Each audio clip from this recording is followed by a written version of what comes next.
நானும் கவினும் ரொம்ப ட்ரூவாக லவ் பண்ணோம். கொஞ்சம் செட்டில் ஆக டைம் தேவைப்பட்டுச்சு. May 30 அப்போ வந்துட்டு சுஜித்தும் கவினும் பேசிக்கிட்டாங்க. அப்போ அந்த டைம்ல வந்துட்டு அப்பா கிட்ட சுஜித் சொல்லிட்டான்.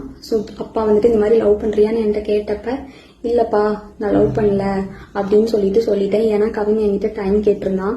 இன்னொரு 6 months கழிச்சு சொல்லு ப்ளீஸ் அப்படின்னு சொல்லியிருந்தான். அதனால வந்துட்டு நான் வந்துட்டு அப்பா கிட்ட அன்னைக்கு சொல்லலை. அதுக்குள்ள நெக்ஸ்ட் அப்கமிங் மந்த்குள்ள இப்படி ஆயிடுச்சு. 2 பேருக்குள்ள என்ன கான்வர்சேஷன் போச்சுங்கிறது தெளிவா தெரியாது. ஆனா கவினுக்கு ஃபோன் பண்ணி சுஜித் வந்துட்டு பொண்ணு கேட்க வாங்க, இவ மேரேஜ்க்கு மூவ் பண்ணாதான் அடுத்து என்னோட ப்ரொஃபஷனை பார்க்க முடியும் அப்படின்னு சொன்னான் அப்படிங்கிறது எனக்கு தெரியும் கண்டிப்பா. அதுக்கப்புறமா வந்து 27 என்ன நடந்துச்சு அப்படின்னா, அன்னைக்கு கவின் வராங்கிறது எனக்கு தெரியாது. நான் 28 ஈவினிங் தான் வர சொல்லியிருந்தேன். அவங்க தாத்தாக்கு தலையில சூச்சர்ஸ் இருந்ததுனால நான் வந்துட்டு ரூம் பார்த்துட்டு அட்மிட் பண்ணணும்னு யோசிச்சிருந்தேன்.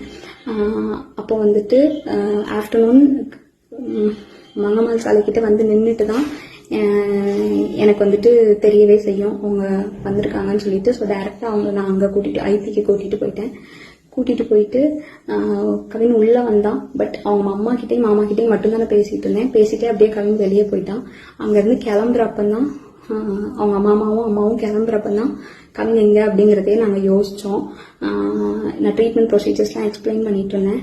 அப்போ யோசிச்சுட்டு நான் வந்துட்டு சொன்னேன். அவங்க அம்மா வந்துட்டு கால் பண்ணாங்க, உனக்கு எடுக்கல. நானும் கால் பண்ணி எடுக்கல. நீங்கள் வேணா பசிக்குதுன்னு சொன்னாங்க அவங்க அம்மா, சாப்பிட போங்க, நான் வேணா வர சொல்கிறேன்னு சொல்லியிருந்தேன். அதுக்குள்ள இப்படி ஆயிடுச்சு.